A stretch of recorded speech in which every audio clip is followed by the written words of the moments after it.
Bonjour, bienvenue dans cette nouvelle vidéo. Alors ce n'est pas la peinture à l'huile, il s'agit bien de digital painting. Comme d'habitude, j'ai travaillé sur iPad avec le logiciel Procreate que j'aime beaucoup. Et aujourd'hui, je vais te montrer quelle a été mon approche pour réaliser cette illustration. Nous allons voir ensemble les différentes références que j'ai utilisées pour préparer mon travail, tous les calques dont je me suis servi dans Procreate pour bien structurer mon approche. Et nous verrons aussi la vidéo en accéléré du Paint pour que tu vois comment j'ai procédé du début jusqu'à la fin. Alors cette vidéo n'a pas pour vocation d'être un cours en tant que tel, bien sûr, c'est plus pour te montrer mon approche et te donner quelques conseils qui, j'espère, pourront t'aider dans ton travail. Mais si tu veux vraiment plonger en profondeur dans le monde de l'illustration et apprendre avec moi, eh bien j'ai une formation en ligne sur mon site frankystudio.com, une formation qui s'appelle Devenez illustrateur et qui va te permettre d'apprendre tout ce qu'il y a à savoir pour faire de belles illustrations et créer tes univers avec tes personnages, quel que soit ton style. Il y a donc pour l'instant plus de 18 heures de contenu, de cours, de démonstrations, avec tous les fondamentaux et des cas très spécifiques aussi de certaines illustrations. Donc je t'encourage à aller voir, il y a des vidéos de démonstration pour que tu puisses un peu te faire une idée. Ce qui est intéressant de noter aussi, c'est que cette formation est une formation à vie. Donc il n'y a pas de limite de temps ni de délai. Une fois que tu as accès à la formation, eh bien, tu es là pour toujours. Et c'est une formation qui est évolutive, c'est-à-dire que plusieurs fois par an, je rajoute des vidéos complémentaires avec des nouveaux cas de figure ou des nouvelles illustrations que je réalise. Et comme moi je continue de progresser en même temps, en fait, dès que je vois qu'il y a des compétences intéressantes que j'utilise, des nouvelles choses, eh bien je les transforme en cours et je les rajoute dans la formation. Ce cours te donnera accès aussi à un groupe privé Facebook des élèves. Tu pourras vraiment échanger avec pas mal de monde et c'est très bon pour progresser et garder de la motivation surtout. Alors, nous voici à présent dans Procreate. On va rentrer dans le vif du sujet et donc regarder ensemble la façon dont j'ai procédé pour peindre, dessiner et avoir le résultat final. La première chose à savoir, c'est que ce tableau est une commande. C'est une amie qui m'a demandé de faire un tableau de mon chien. Donc en fait c'est mon chien que tu vois sur la photo, enfin sur le tableau. Et elle voulait que ça donne un côté un petit peu ancien avec un costume d'époque, voilà, comme on peut voir sur internet. Si on fait quelques recherches, voilà, on voit qu'il y a pas mal de photomontages qui sont faits avec ça. Moi donc l'idée c'était pas de faire un photomontage, c'était vraiment plutôt de faire une peinture complète. Donc la première chose à faire, c'est que j'ai cherché des références sur internet et je me suis fait ce qu'on appelle une planche de référence avec des photos de mon chien. Donc je vais te montrer. Voilà donc les photos qui se trouvent en haut ici. Ce sont des images qui m'ont parlé, qui m'ont semblé intéressantes au niveau des couleurs, de la posture ou de la mise en scène, au niveau de la lumière aussi. À côté de ça, en dessous, j'ai mis des photos de mon chien, effectivement. C'est un petit chien portugais, c'est un Podengo pequeño, donc un petit chien de berger. Et j'ai une deuxième planche où on voit donc mon chien encore avec d'autres photos pour certains détails, pour voir un peu comment sont les dents, comment est la truffe, au niveau des yeux aussi, comment sont ses yeux, voilà, au niveau de la réflexion et tout. Donc voilà, ce sont vraiment des images qui me montrent en gros le genre de résultat vers lequel j'ai envie d'aller, en n'étant pas forcément aussi photoréaliste parce que j'ai toujours moi un background plutôt qui vient du dessin animé, donc je vais toujours avoir ce look un petit peu animé dans mon travail. Mais voilà, ça me donne une direction, c'est un peu comme une espèce de GPS. Et en dessous, il y a mon chien que je dois adapter, que je dois designer et que je vais devoir interpréter. Donc l'idée, c'est qu'on le reconnaisse. L'idée, ce que je ne voulais pas, c'est de faire quelque chose de photoréaliste, parce que voilà, c'est pas du tout dans mon univers et dans mon style. Donc l'idée, c'était vraiment de garder ma patte, mais de me rapprocher quand même de la référence qu'on m'avait demandé. Des références qu'on m'avait demandé, voilà. On va repasser dans Procreate.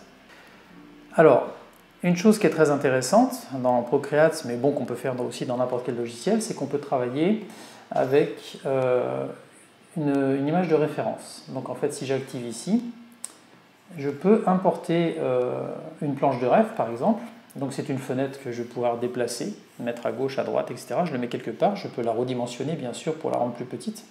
Et je vais pouvoir zoomer et donc venir voir des détails par rapport à ce que j'ai envie de faire, en fait, voir un petit peu ce qui existe. Et puis même par rapport au chien, voilà, si jamais je veux regarder par exemple comment est la truffe ou comment sont ses petits coussinets, eh bien je vais pouvoir zoomer. Voilà. Et l'idée, bien sûr, c'est quand même que cette fenêtre ne prenne pas trop de place.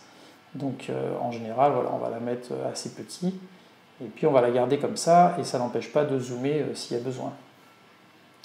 Donc, la première étape, effectivement, c'était, bien sûr, d'avoir ça en référence quelque part. Bon, pour l'instant, je vais fermer la fenêtre. Et l'idée, c'est de commencer l'illustration. Alors, la première chose à faire, c'est, enfin moi ce que je fais en général, hein, c'est de mettre une couleur, une couleur d'arrière-plan. Donc la couleur d'arrière-plan va me permettre de poser l'ambiance générale, c'est-à-dire déjà je vais choisir si je veux une ambiance sombre ou lumineuse, et ensuite je vais choisir si je veux quelque chose de très coloré ou de pas trop coloré, de chaud ou de froid, donc qui va dans les bleus ou qui va dans les rouges ou qui va dans les verts, etc. Donc moi je sais que je voulais quelque chose d'assez sombre, avec la lumière qui vient sur le personnage, et je pense à la base avoir une idée pour aller vers quelque chose d'un peu de bordeaux, pour garder cette couleur un peu ancienne. Donc j'ai fait un aplat de couleurs, enfin j'ai choisi une couleur de fond, voilà, sans texture hein, pour l'instant. Et ensuite je vais commencer à travailler mon dessin. Donc voilà, parce que l'idée c'est de quand même avoir le design du personnage. Donc je fais d'abord sur un calque un espèce de croquis assez rapide, hein, voilà, donc voilà, on voit pas très bien, mais bon, c'est très brouillon. Bien sûr, pour l'instant, là, j'ai baissé l'opacité, mais voilà, c'est vraiment pour avoir quelque chose pour démarrer.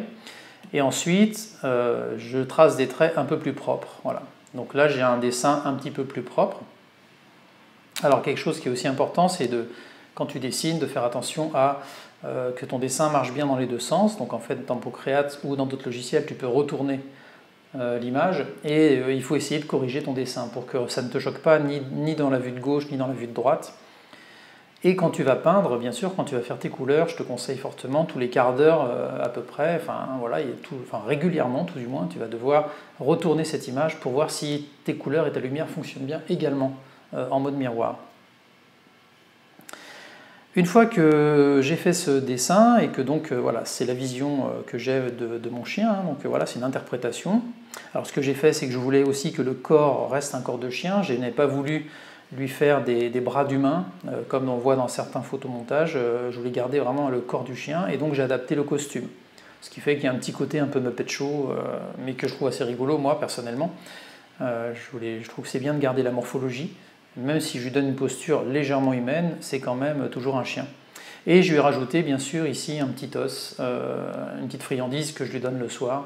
Bon, après, tous les gens qui connaissent mon chien savent que ça le caractérise bien. Donc l'idée, voilà, c'est de caractériser un peu le personnage et de capturer un petit peu son air. Voilà, donc il faut s'inspirer des photos. Si on ne connaît pas le chien, il faut bien regarder les photos. Et si on connaît le chien, bah après, bien sûr, il faut s'inspirer aussi de la vraie vie. C'est la meilleure source à mon avis. Une fois que ce dessin est fait, ce que j'ai fait, c'est que je suis parti directement sur un calque et j'ai fait une espèce de base de couleurs. Alors là, je me suis fait plaisir et j'ai vraiment pas trop réfléchi. J'ai fait une approche assez directe par rapport à la façon dont j'enseigne ou la façon dont je peins d'habitude. Voilà, et ça donne ça. Donc je vais retirer le trait. Et donc c'est quelque chose d'assez brouillon, hein. Si je zoome, on voit que voilà, c'est fait avec une brosse un peu pastel, c'est pas très propre, c'est un peu cracra, mais quand on regarde de loin, on a l'idée un peu de l'éclairage. Et toujours pareil, hein, je vérifie bien que ça marche dans les deux sens. Donc je fais bien attention à définir d'où vient ma source de lumière. Donc là, la lumière, dans ce cas de figure, vient du haut et de la droite, légèrement de la droite, mais plutôt du haut. Donc il y a une bande de brillance pour les poils ici. Il y a bien sûr les parties supérieures qui vont être plus lumineuses. L'ombre de la tête qui va être sur le haut du corps, le dessus des pattes qui reçoivent de la lumière. L'arrière, bien sûr, au niveau de la queue et du costume, va être plutôt dans l'ombre. Voilà, donc en fait j'essaye vraiment de donner du volume par la lumière et de faire en sorte que mes couleurs fonctionnent bien ensemble. Donc voilà, j'ai donné un côté assez roux à mon chien et je me suis dit que pour la couleur du costume, je suis parti sur quelque chose d'un peu vert, un peu gris pour que ça aille bien avec le roux, que ça ressorte bien les deux, et une cravate plutôt dans les tons bordeaux. Donc voilà, donc là c'est ici, si tu veux, que j'ai bloqué mon GPS, encore une fois, comme j'ai envie de le dire, ma direction. Et je me suis dit, voilà, je pars dans cette direction-là. Ensuite, bien sûr, je vais pouvoir adapter, modifier quelques petits trucs, mais j'essaie d'avoir une bonne base pour pouvoir travailler par-dessus. Et voilà, et l'idéal ici, c'est vraiment de faire ressortir quelque chose de général. Et bien sûr, quand on travaille, ce qui est intéressant aussi avec cette petite fenêtre de référence, alors bien sûr,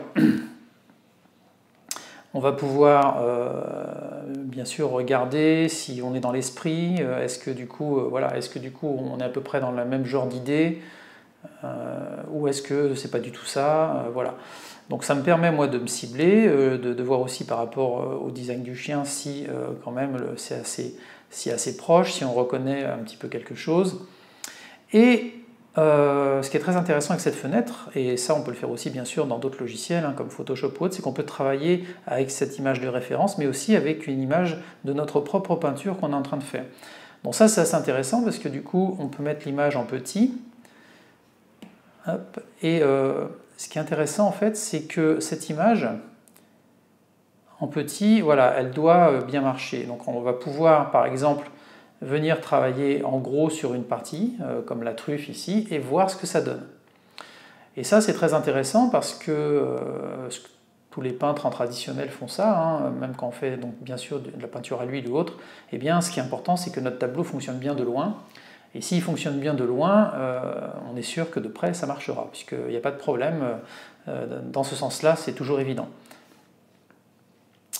Donc voilà, donc c'est très bien d'avoir cette petite fenêtre ouverte à partir du moment où on commence à peindre. Une fois cette première étape terminée, je vais donc attaquer directement ce que j'appelle le rendering. En fait, c'est juste une passe de finition. Donc l'idée, c'est vraiment d'essayer d'amener quelque chose de propre et de bien terminé, avec suffisamment de détails, avec le niveau de détail que l'on souhaite. Donc j'ai fait ça en deux parties, j'ai fait un calque pour le corps et le costume et un calque plutôt pour la tête. Je vais montrer la première partie. Donc si j'active ce calque ici, donc ça va se passer plutôt vers cette zone-là, la zone du corps. Voilà. Alors tout n'est pas encore fait, parce que j'ai aussi fait d'autres parties, enfin là c'est tous les vêtements en fait, hein. Tout le personnage, la queue et puis les pattes, je les fais sur le calque du dessus. Je vais zoomer un petit peu pour qu'on voit mieux. Voilà. Donc en fait, voilà, avant le rendering, donc j'ai vraiment mon brouillon qui est comme ça. Et ensuite, je passe du temps. Alors après, là, en fait, hein, c'est juste des heures de travail. Il faut y aller tranquillement. Je me sers des couleurs que j'ai définies, je me sers de l'éclairage que j'ai défini, et je vais retravailler de manière plus fine, avec des pinceaux plus fins, avec des masques, pour pouvoir bien délimiter certaines zones. Et boum, j'arrive à un résultat beaucoup plus propre. Voilà, on peut zoomer, et donc voilà, on voit que la définition, voilà, on voit que c'est beaucoup plus fini, beaucoup plus intéressant, et on voit toujours notre résultat dans la petite fenêtre qui se trouve à gauche. Donc voilà, donc ça c'est vraiment l'étape de rendering. Je vais activer également la partie du dessus, donc là ça va plus concerner la tête et puis les pattes et la queue. Donc rendering numéro 2, donc un autre calque au-dessus, bing, voilà. Et là, du coup, c'est pareil, hein, si je zoome par exemple sur la tête, on peut voir que les poils sont plus rendus, que voilà, j'ai bien détaillé les zones qui m'intéressaient, les reflets dans les yeux, etc. Donc avant et après, hein, voilà. Là, c'est vraiment la passe de brouillon, mon GPS, ma ligne directionnelle, et ensuite, en passant du temps, boum, je redéfinis les choses et j'ai un rendu un peu plus fini comme j'ai envie. Donc j'ai un calque aussi ici pour les petites moustaches, parce qu'on ne les voit pas ici, mais ici, tac, voilà, donc c'est des petites moustaches que j'ai rajoutées, parce que voilà, c'est ce qu'il a en vrai, hein, des petites moustaches comme ça. Alors toujours pareil, hein, l'idée c'est de, quand on en est là, en fait, c'est toujours de, enfin au fur et à mesure qu'on travaille, hein, l'idée c'est de tourner l'image dans l'autre sens et de bien regarder si, voilà, si tout est bien comme on a envie. Alors quand je fais le rendering, ce qui est intéressant bien sûr, c'est de aussi penser aux matériaux. Donc par exemple, les poils sont assez brillants, donc du coup j'ai donné ce petit côté brillant par rapport à la direction de la lumière. Les yeux également, avec une petite pointe qui montre la source de lumière et les petits reflets ici qu'on voit au niveau de l'œil. La truffe également, etc. Et puis il y a des matériaux plus mat, comme par exemple le costume. Donc là, ça prend la lumière différemment. Donc en fait, il faut penser en fonction du matériau, comment peindre. Par exemple ici, le bouton est beaucoup plus plastique, voilà, parce qu'il y a des brillances, il y a un côté beaucoup plus dur au niveau du rendu de la lumière. Même chose pour les boutons ici, et ici même bon, après c'est un détail tout petit, donc je ne l'ai pas énormément détaillé, mais le bouton de manchette, c'est un côté un peu métallique avec une petite pierre, une petite émeraude. Même si c'est dans l'ombre, j'ai essayé qu'on sente un peu le rendu. Comme ici, de l'autre côté, voilà la petite attache du bouton de manchette qui doit être métallique. Les textures des griffes aussi, qui ont un matériau un peu différent, le petit gâteau. Voilà. Donc en fait, l'idée c'est vraiment de penser à la lumière, au volume, aux couleurs, mais aussi aux matériaux. Par exemple ici au niveau de l'oreille, voilà, j'ai essayé de faire ressentir cette transluance, cette peau assez fine qui fait qu'on voit la lumière qui passe à travers. Et de l'autre côté aussi légèrement, ça se sent légèrement ici. Et donc tout ça est défini par rapport à des teintes, à des couleurs, à des températures. Voilà. Et donc tout ça, bien sûr, c'est des choses que j'enseigne dans ma formation, aussi bien au niveau de la lumière que des couleurs, mais aussi au niveau des matériaux, etc. Quelque chose qui est très important aussi, si tu fais tes illustrations, c'est de vérifier que tes valeurs sont bonnes. Donc les valeurs, en fait, c'est la lumière. Ce qu'il faut, c'est que ton illustration marche bien en noir et blanc. Donc moi, ce que je fais toujours, c'est que j'ai un petit calque au-dessus, un calque de valeurs, qui me permet de passer mon image en noir et blanc. Donc quand je l'active, du coup, voilà, je vois le résultat en noir et blanc, et c'est là que je vois s'il y a quelque chose qui me choque, si quelque chose ne fonctionne pas par rapport à la lumière. Il faut que l'ensemble soit assez harmonieux, que ça paraisse crédible et cohérent.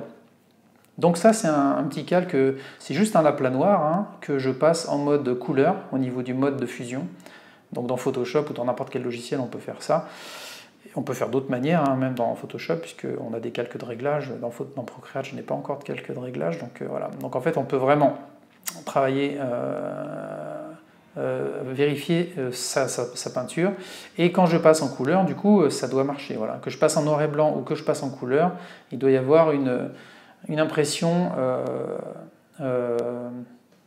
cohérente et agréable. Et l'idée aussi, un truc qui est important pour savoir si l'illustration est plutôt OK, c'est quand je passe en noir et blanc et que je reviens en couleur, l'idée c'est qu'avec la couleur, ça soit un peu mieux que le noir et blanc.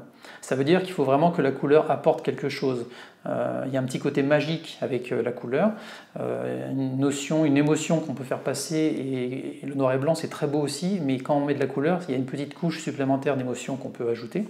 Donc en fait, quand je passe en noir et blanc et que je reviens en couleur, eh bien normalement mon œil doit me dire oui, la couleur amène un plus.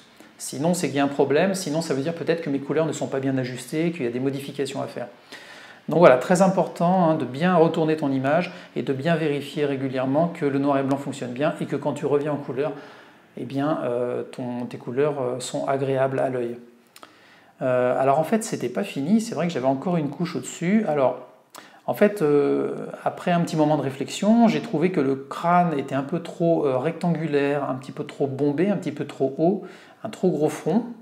Alors ça donne un côté mignon, un peu bébé, mais je me suis dit que ça lui ressemblait peut-être pas assez. Donc je suis revenu vers quelque chose d'un peu plus rond. Alors là, ce que j'ai fait, c'est que j'ai tout rectifié sur un autre calque. Donc en fait, je crois que je peux retirer tout ça. Voilà. Et en fait, bon, voilà, je suis revenu. Donc j'ai retravaillé, alors là c'est l'avantage du numérique, j'ai pu couper, j'ai pu recoller, j'ai pu recompresser, et j'ai repeint un peu par-dessus ensuite. Et j'ai pu retourner vers une tête un peu plus ronde et moins rectangulaire vers le haut, ce qui pour moi ressemble plus à mon chien en fait, je le reconnais mieux avec cette bouille là. Voilà, donc Donc voilà un petit peu au niveau du process. Donc c'est vrai que c'est un process assez direct. D'habitude, je peux travailler différemment en séparant mes couches de lumière, en séparant ma lumière directe, la lumière indirecte. J'ai aussi les zones d'occlusion, les lumières de rebond, les choses comme ça. Donc des fois, je compartimente un peu plus, ce qui donne une façon de travailler un peu non linéaire. Mais là, j'ai été assez direct dans la façon de peindre le personnage, en partant vraiment sur un dessin directement, un color rough, un brouillon en couleur et en lumière, et ensuite directement les phases de rendu pour peaufiner. Il y a l'arrière-plan encore, effectivement, que je n'ai pas rajouté. Donc, alors ce que j'ai fait bien sûr après, ce qui est intéressant, c'est aussi de travailler l'arrière-plan, et avec l'arrière-plan, on va pouvoir encore amener une ambiance ou maximiser le personnage. Donc j'ai commencé au niveau du calque ici, à rajouter quelques... Hop, voilà, à changer, donc à revenir sur quelque chose de moins coloré.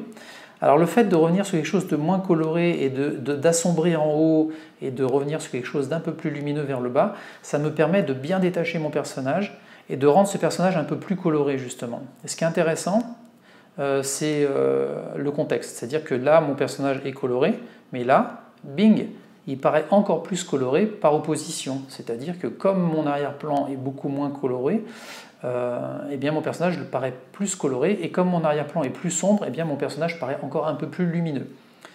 Donc voilà, c'est quelque chose que je voulais faire. Et ensuite, bien sûr, pour ramener un petit côté encore plus ancien, j'ai mis un papier peint en arrière-plan. Voilà, ici une texture de papier peint, qu'on peut voir, un papier peint un peu d'époque, hein, un truc un peu old school. Et ça, c'est tout simplement une texture que j'ai trouvée sur Internet, et puis que j'ai dupliqué et que j'ai flouté ensuite pour avoir une petite profondeur de champ. Le fait d'avoir du flou permet aussi de faire ressortir les éléments, hein, comme quand tu fais de la photo. Voilà, donc ça c'était vraiment la touche finale, on va dire, tu vois, avant et après. C'est la cerise sur le gâteau, on va dire. Mais à partir de ce moment-là, voilà, on peut voir que le personnage voilà, fonctionne bien, qu'il est bien en petit et qu'il est bien quand je zoome, il est bien quand je regarde les détails. Il fonctionne bien aussi dans ce sens-là, et il fonctionne bien également en noir et blanc. Voilà, là on voit l'image complète en noir et blanc, et on voit que cette image fonctionne bien. À partir du moment où elle fonctionne bien et que je rajoute les couleurs, boum, eh bien c'est encore mieux avec les couleurs. Donc je me dis que voilà, l'illustration est terminée pour moi, elle est aboutie. Je pourrais encore aller plus loin dans les détails, je pourrais rajouter de la matière, de tissu, carrément des choses comme ça. Je pourrais faire ce qu'on appelle aussi du photo-bashing en numérique pour rajouter des choses encore plus réalistes, mais ce n'est pas mon choix. Je préfère rester sur quelque chose de plus paint, de plus peint à la main. Et voilà, et je me suis fait plaisir en faisant cette illustration. Donc voilà, après, comme tu as pu le voir, je l'ai imprimé sur toile en début de vidéo, et le rendu sur toile est vraiment très très bien. Voilà, donc j'ai beaucoup parlé, j'espère que je t'ai donné quelques petits conseils, quelques petites infos de méthodologie ou de choses à savoir qui pourront t'aider dans ton travail. Comme je le disais, si tu veux vraiment apprendre en profondeur, eh bien écoute, je te propose de venir me rejoindre sur la formation et d'apprendre avec moi. Il y a une formule aussi où je fais du coaching, donc je peux carrément faire du repaint et sur ton travail directement et te donner des corrections vraiment personnalisées pour t'aider à progresser. Donc je te laisse voir les formules, va faire un tour sur mon site, tu verras, tout ça est bien expliqué. Et voilà, et donc je te laisse en espérant que cette vidéo t'aura plu, et je vais maintenant lancer la vidéo en accéléré, comme ça tu pourras voir vraiment en Paint tout ce que je viens d'expliquer au fur et à mesure. Eh bien, à très bientôt et bon visionnage. Bye bye.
bientôt.